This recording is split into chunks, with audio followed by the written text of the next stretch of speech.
Assalamualaikum warahmatullahi wabarakatuh. Nama saya Muhammad Fazari dari jurusan Bahasa dan Sastra Arab semester 4B. Saya di sini untuk membuat video tentang video tugas akhir dari mata kuliah Ilmu Lugha Al-Ijtimai, yaitu tentang fushah dan amiyah, merupakan bahasa. Kita coba dilihat dari bahasa dulu. Bahasa merupakan media komunikasi universal yang mana setiap komunitas negara memiliki karakter bahasa masing-masing serta cara yang berbeda-beda dalam pengucapan maupun penggunaannya. Bahasa Arab merupakan salah satu rumpun bahasa yang banyak digunakan oleh suku Arab yang tinggal di semenanjung Jazirah Arab dan merupakan salah satu bahasa tertua di dunia sebelum diturunkannya Al-Quran. Bahasa Jazirah Arab masih berupa dialek-dialek yang mana masyarakat setiap daerah memiliki gaya tersendiri dalam bertutur kata. Dikarenakan zaman dulu belum mengenal aksara bahasa tulis. Sebuah dialek dibedakan berdasarkan kosakata, tata bahasa, dan pengucapan atau yang disebut fonologi.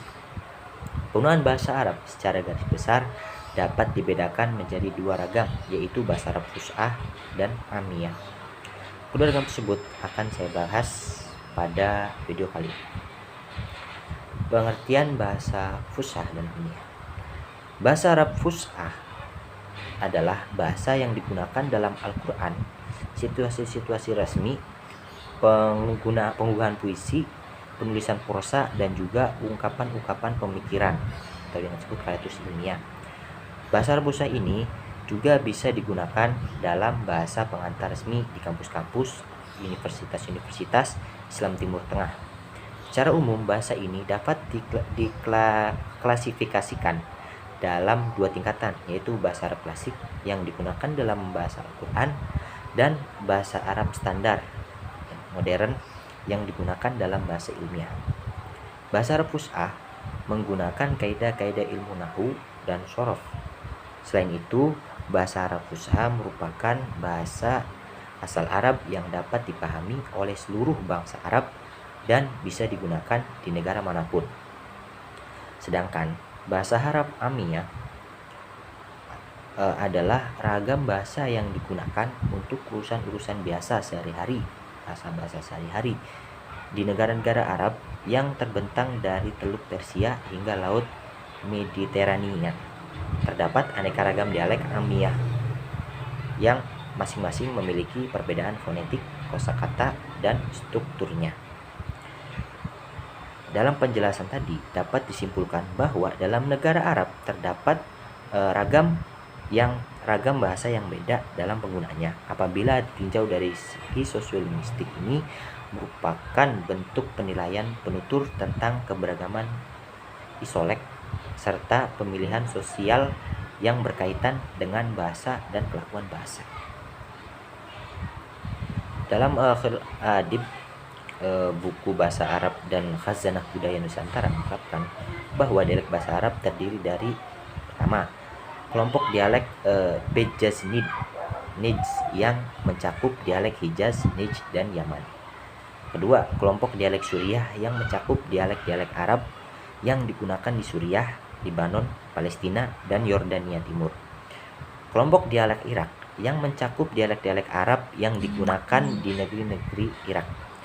Kelompok dialek Mesir mencakup dialek-dialek Arab yang digunakan di Mesir dan Sudan. Kelompok dialek Maroko yang mencakup dialek-dialek Arab yang digunakan di Afrika Utara. Setelah tadi menjelaskan tentang bahasa, sekarang sejarah. Sejarah munculnya bahasa Arab fushah dan amiyah. Di zaman pra-Islam, masyarakat Arab mengenal stratifikasi kefasihan bahasa. Kabilah yang dianggap paling fasih dibanding yang lain adalah Quraisy, yang dikenal sebagai Surat Al-Arab atau pusatnya masyarakat Arab. Kefasihan bahasa Quraisy ini terutama ditunjang oleh tempat tinggal mereka secara geografis berjauhan dengan negara-negara bangsa non-Arab.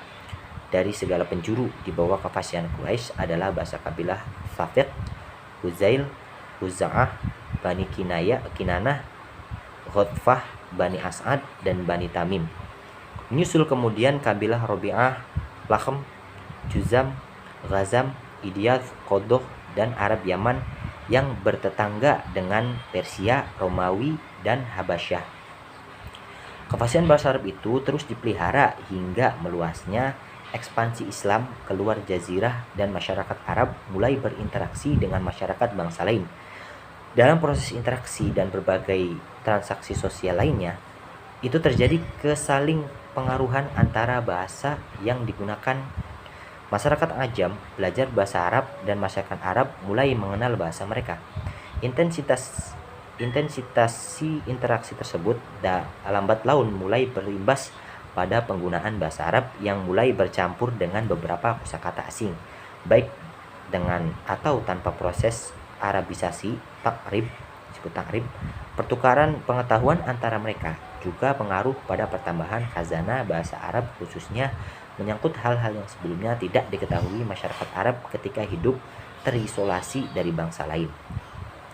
Masyarakat non-Arab juga kerap melakukan kesalahan dalam menggunakan bahasa Arab. Fenomena ini kemudian makin meluas melalui transaksi sosial, misalnya dalam aktivitas ekonomi, di pasar-pasar, terutama sejak abad ke-5 Hijriah. Bahasa Arab di Logsak tampaknya telah ada dalam komunitas Arab selama lebih dari 14 abad.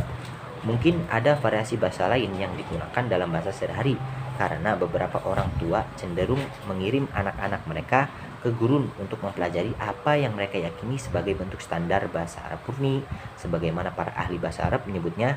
Selain itu, orang Arab percaya bahwa bentuk standar ini tetap ada karena belum ada perubahan dalam kurun selama lebih dari 14 abad.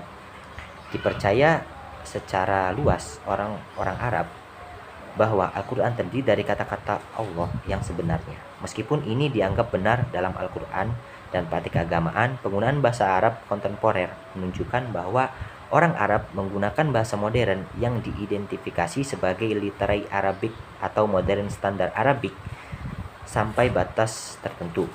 Berbeda dari bahasa Arab klasik, dengan kata lain, sastra Arab masih memegang tata bahasa klasik yang sama dalam hal aturan serta jumlah besar kosakata klasik Arab.